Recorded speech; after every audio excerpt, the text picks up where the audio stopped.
Netflix வந்து உலகத்திலே மிகப்பெரிய ஸ்டூடியோவான வார்னர் பிரதர்ஸை வாங்கலாம் அப்படின்ற மாதிரி ஒரு பிளான் போட்டாங்க. ஆல்மோஸ்ட் முடிஞ்சிச்சு. வாங்குற நிலைமைக்கு வந்துட்டாங்க. ஆனால் நடுவில் பேரமௌண்ட் உள்ளே போந்து மொத்தமாக ஆட்டையை கழிச்சு விட்டாங்க அப்படின்னு தான் சொல்லணும். இப்போ வந்து நெட்ஃப்ளிக்ஸ் எங்களுக்கு இந்த டீலே வேணாம் அப்படின்ற மாதிரி ஒதுங்கிட்டாங்க. இந்த வார்னர் பிரதர்ஸுமே அவங்களுக்கு வந்து பெரிய கடன் ஆயிடுச்சு. அது மட்டும் இல்லாமல் இந்த கேபிள் டிவிலாம் வச்சுருக்காங்க அவங்க. டிஎல்சி அந்த மாதிரி சிஎன்என் அதுலேயும் சரியாக லாபம் வரல. ஸ்ட்ரீமிங்கும் ஹெவி காம்படிஷன் வந்துச்சு. அதனால் அவங்க ஒரு பெரிய நஷ்டத்தில் இருந்தாங்க. அதனால் வந்து இதை விற்றுடலாமா அப்படின்ற மாதிரி பிளான் பண்ணிட்டு இருந்தாங்க.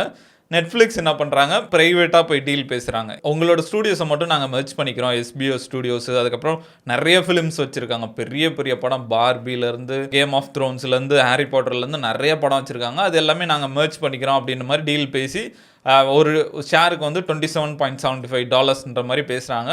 அவங்களுக்கும் டீல் ஓகே, நல்ல டீல் தான்ப்பா அப்படின்ற மாதிரி பேசுகிறாங்க.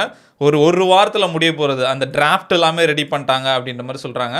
ஒரு வாரத்தில் முடிய வேண்டியது நடுவில் அந்த பேரமௌண்ட் உள்ளே பூந்து ஃபுல்லாக ஆட்டையை கழிச்சு விட்டாங்க. அவங்க ஒரு ஆஃபர் பண்ணுறாங்க, நாங்கள் வந்து அதோட அதிகமாக தரோம் அப்படின்ற மாதிரி ஆஃபர் பண்ணுறாங்க. 2 பேருக்கும் நெகோசியேஷன் போயிட்டே இருக்குது. இது வந்து போன வருஷத்துலேருந்து நடந்துட்டுருக்கு. இன்னும் பேசின்னு இருக்காங்க. இப்போ தான் ஒரு அளவுக்கு முடிஞ்சிருக்கு. நெட்ஃப்ளிக்ஸ் வந்து எப்போ ஆளை விடுங்கப்பான்னு விட்டாங்க. பேரமௌண்ட் வந்து அவங்க ஆஃபரை இன்க்ரீஸ் பண்ணிட்டே போகிறாங்க.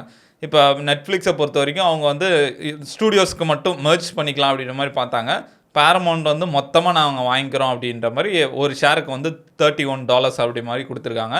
இப்போ நெட்ஃப்ளிக்ஸோட டீல் பார்த்தா டோட்டல் வேல்யூ வந்து 80 பில்லியன் வருது. அதோட இந்தியா மதிப்புக்கு வந்து 6 லட்சம் கோடி. இப்போ பேரமௌண்ட் டீல் படி பார்த்தா 100லேருந்து 110 பில்லியன் வரைக்கும் வருது. இப்போ 100 பில்லியன்னா இந்தியா மதிப்புக்கு 8 லட்சம் கோடி கிட்ட வருது.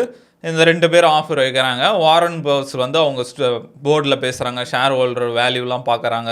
பேரமௌண்ட்டோட ஆஃபர் வந்து எங்களுக்கு சுப்பீரியராக இருக்குது, இதுக்கு நீங்கள் என்ன ரெஸ்பாண்ட் பண்ணுறீங்க அப்படின்ற மாதிரி நெட்ஃப்ளிக்ஸுக்கு ஒரு 4 நாள் டைம் கொடுத்தாங்க. இப்போ ரீசெண்டாக தான் 4 நாள் டைம் கொடுத்தாங்க. நெட்ஃப்ளிக்ஸ் பார்த்துட்டு இது சரிப்பட்டு வராது, இது வந்து ரொம்ப விலை அதிகமாகிடுச்சு, நாங்கள் வந்து இது வாங்கினா நல்லாயிருக்கும்னு பார்த்தோம், ஆனால் இப்போ வாங்கினா வந்து ஓவர் ப்ரைஸுக்கு வாங்குற மாதிரி, எதுக்கு நம்ம ரிஸ்க் எடுக்கணும் அப்படின்ற மாதிரி நெட்ஃப்ளிக்ஸ் ஒதுக்கிட்டாங்க.